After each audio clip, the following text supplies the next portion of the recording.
They told us Logan Paul was unpredictable, but nobody saw this coming. Monday Night Raw just witnessed one of the most shocking betrayals in recent history, and CM Punk found himself on the receiving end of it. The celebration was supposed to be his moment, his time to bask in championship glory, but instead it turned into a nightmare orchestrated by people he never expected. If you want to know how one of wrestling's biggest stars just flipped the entire WWE landscape upside down, then you better keep watching because what happened next is going to blow your mind. And if you love wrestling drama like this, smash that subscribe button right now because we're breaking down every crazy twist. CM Punk stood in the center of that ring looking like a man who had conquered the world. The World Heavyweight Championship was draped over his shoulder, and the crowd was going absolutely wild for him. This was his victory lap, his chance to soak in the adulation after fighting so hard to reach the top of the mountain. The energy in the arena was electric, with thousands of voices chanting his name and celebrating alongside him. Punk had that satisfied grin on his face, the one that says he knew all along he'd get back to this position despite everyone who doubted him. Then Logan Paul's music hit and the entire atmosphere shifted instantly. The crowd's reaction was mixed, but mostly leaning toward surprise because nobody expected to see Paul on this particular night. He walked out with that cocky swagger he's known for, that smirk that tells you he's always got something up his sleeve. Punk's expression changed from celebration to caution as Paul made his way down the ramp. You could see Punk preparing himself mentally for whatever confrontation was about to happen, because history told him that nothing good comes from Logan Paul interrupting your moment. Paul grabbed a microphone and started talking, but his words felt calculated and deliberate. He was circling Punk verbally, testing him, poking at him, trying to get under his skin. Punk responded the way Punk always does, with sharp words and that intensity that's made him one of the best talkers in the business. The two went back and forth with the tension building with every exchange. The crowd was eating it up because watching these two verbal warriors go at it is always compelling television. But something felt off about the whole exchange. Paul seemed too calm, too collected, like he was playing a role in something bigger. That's when everything exploded into chaos. The Vision came storming out and the arena erupted with noise. Braun Breaker led the charge with that intensity that's made him one of the most dangerous young stars in WWE.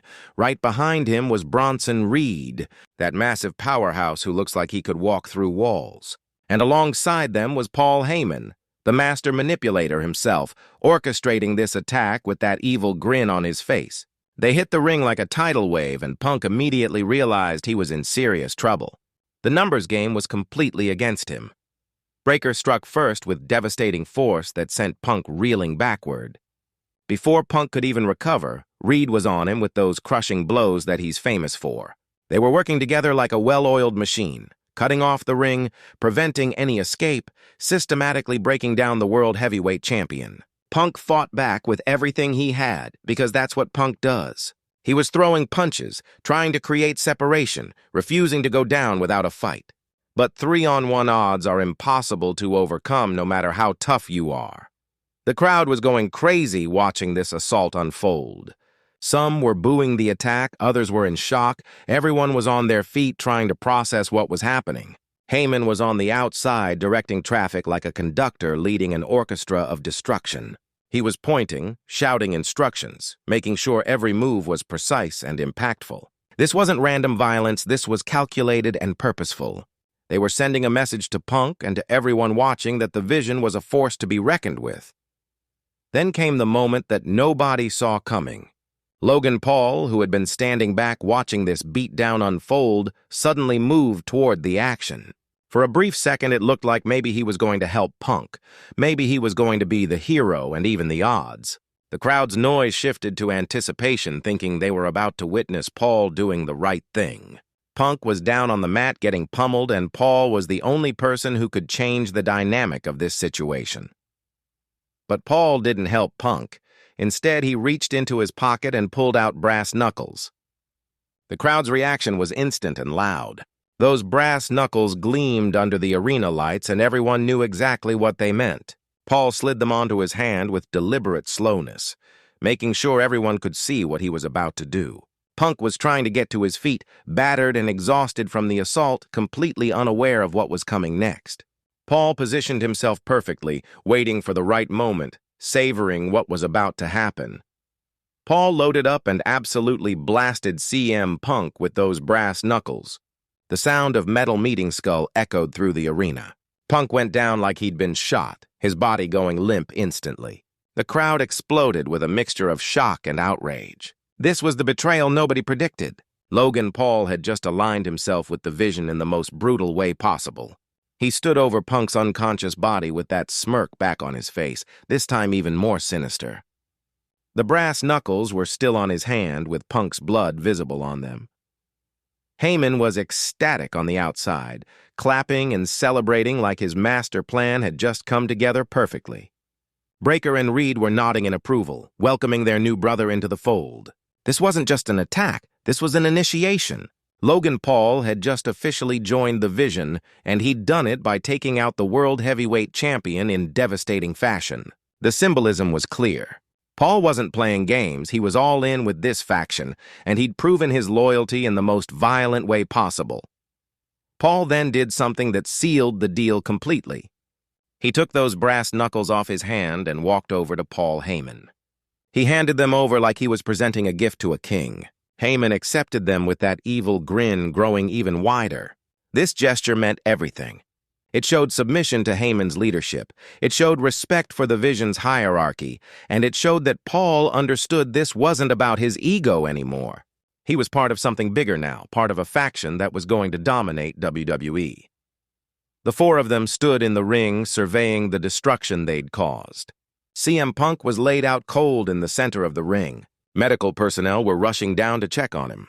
The World Heavyweight Championship belt was lying beside his motionless body, a stark reminder of what he'd just won and what he might now lose. The Vision stood tall, united, looking more dangerous than ever before. Paul's addition had elevated them from a threatening group to an unstoppable force. His unpredictability, his star power, his willingness to do whatever it takes made them infinitely more dangerous.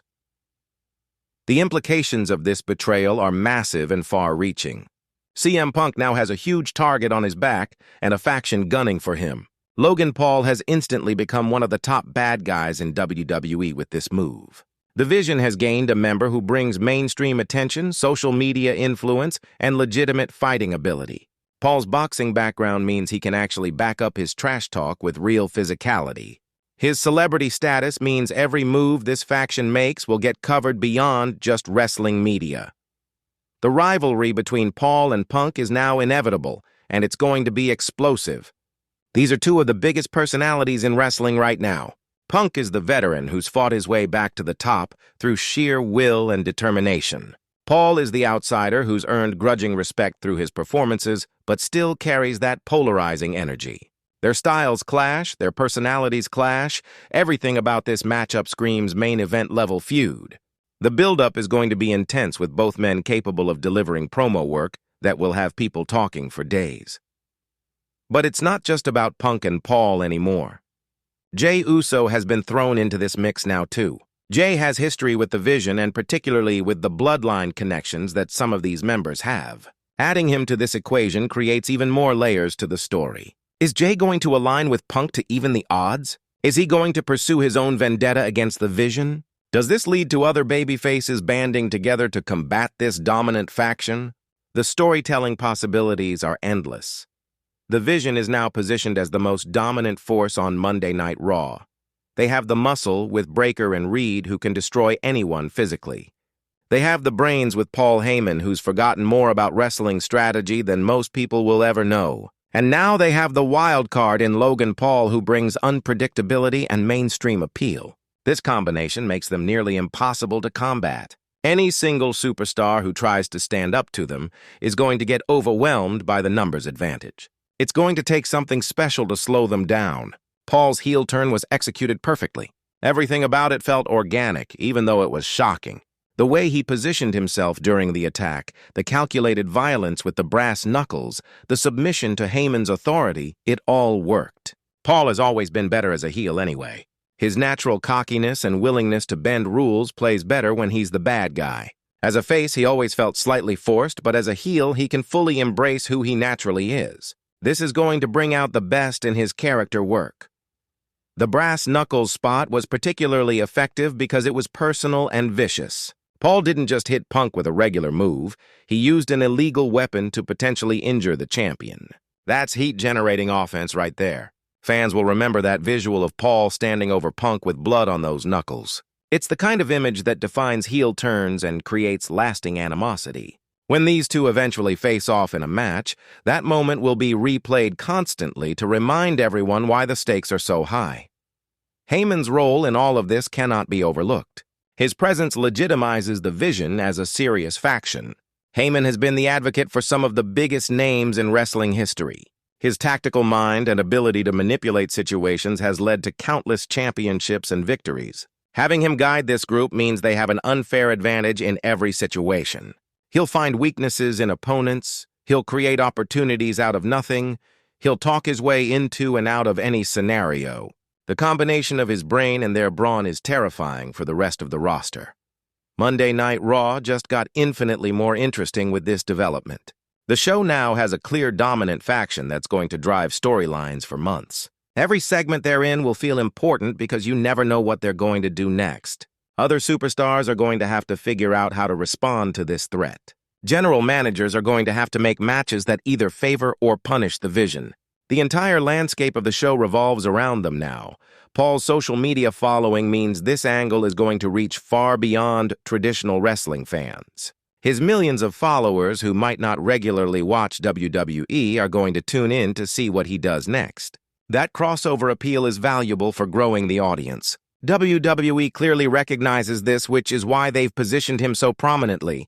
His involvement elevates everyone around him simply because of the attention he brings. The Vision attacking anyone else wouldn't generate the same buzz, but with Paul involved, it becomes appointment television. The physicality of the attack was brutal, and that's exactly what it needed to be. This wasn't a simple beatdown. It was systematic destruction designed to injure the champion. They worked over specific body parts, they used illegal tactics, they showed no mercy. That level of violence establishes the Vision as truly dangerous. Too often, factions in wrestling feel like they're just a group of guys who hang out together. The Vision feels like they actually want to hurt people, and that makes them compelling villains. CM Punk selling the attack like death helped sell the severity of what happened. His championship celebration turned into a hospital trip in a matter of minutes. That's effective storytelling. It creates sympathy for Punk while generating massive heat for the Vision and, especially for Logan Paul, when Punk eventually gets his revenge, it's going to feel earned and satisfying because we saw how badly they hurt him. Wrestling works best when actions have consequences, and this attack will have major consequences moving forward. The coming weeks are going to be fascinating to watch. How does Punk respond when he recovers? Does he try to pick them off one by one? Or does he go after all of them at once? Who else on the roster is willing to stand with Punk against this threat? Will Triple H book matches that give Punk a chance for revenge, or will the Vision's influence keep them protected? These questions create anticipation for future episodes, which is exactly what good wrestling should do. Logan Paul's journey in WWE has been controversial from the start, but moments like this prove he belongs. His commitment to the character, his willingness to take risks, his ability to generate genuine reactions all validate his place on the roster. This heel turn might be the best thing that's happened to his WWE career because it allows him to fully embrace the role he was always meant to play. The cocky outsider who doesn't respect tradition and will do whatever it takes to win is perfect for him. The Vision now has everything a dominant faction needs. They have size, speed, power, technical ability, tactical intelligence, mainstream appeal, and most importantly, they have clear motivation.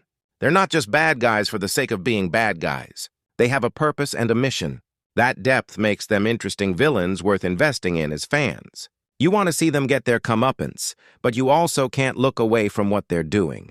This angle has breathed new life into multiple careers simultaneously. Breaker and Reed were already impressive, but being part of this group elevates their profiles. Heyman stays relevant as the evil genius pulling strings. Paul gets the character direction he needed. And Punk has a genuine threat to overcome on his championship run. Everybody benefits from this storyline, which is exactly how faction warfare should work when done correctly. The brass knuckles being handed to Heyman was such a perfect symbolic gesture. It represented Paul giving up his independence to serve a greater purpose. It showed Heyman collecting weapons and tools he can use in future schemes. It demonstrated the hierarchy within the group. One simple action communicated so much about the dynamics of this faction. That's the kind of subtle storytelling that separates good wrestling from great wrestling. WWE clearly has big plans for the Vision and Monday Night. Raw just showed us they're willing to go all in on this storyline. Attacking the World Heavyweight Champion in his moment of glory is a huge statement. Turning one of their biggest crossover stars heel is a bold creative choice. Everything about this angle screams that WWE believes in it and is committed to seeing it through. That confidence should translate into compelling television for fans. The unpredictability factor with Logan Paul cannot be overstated. You genuinely don't know what he's going to do next, and that's rare in modern wrestling where everything feels somewhat predictable. Will he target other champions? Will he help his faction mates win titles? Will he pursue his own championship ambitions? All of these are possible, and that uncertainty creates engagement. Fans will tune in just to see what crazy thing Paul does next. The aftermath of this attack is going to dominate wrestling conversation for weeks. Every podcast, every social media platform, every wrestling website is going to be dissecting what happened and predicting what comes next. That buzz is exactly what WWE wants. They want people talking about their product, debating their creative decisions, staying engaged between episodes. Mission accomplished with this angle. This wasn't just a heel turn, this was a declaration that Monday Night Raw belongs to the Vision now. They've put everyone on notice that they're the most dangerous group in WWE, and they'll brutalize anyone who stands in their way. CM Punk was just the first victim, but he won't be the last. The entire roster should be watching their backs because the Vision is hunting, and nobody is safe. Logan Paul's addition made them unstoppable, and the WWE landscape will never be the same. If you're as hyped about this storyline as I am and you want to stay updated on every twist and turn in this saga, make sure you subscribe to this channel. We're covering every development, every match, every promo as this incredible angle unfolds. Don't miss a single moment of what's shaping up to be one of the most compelling stories in WWE right now.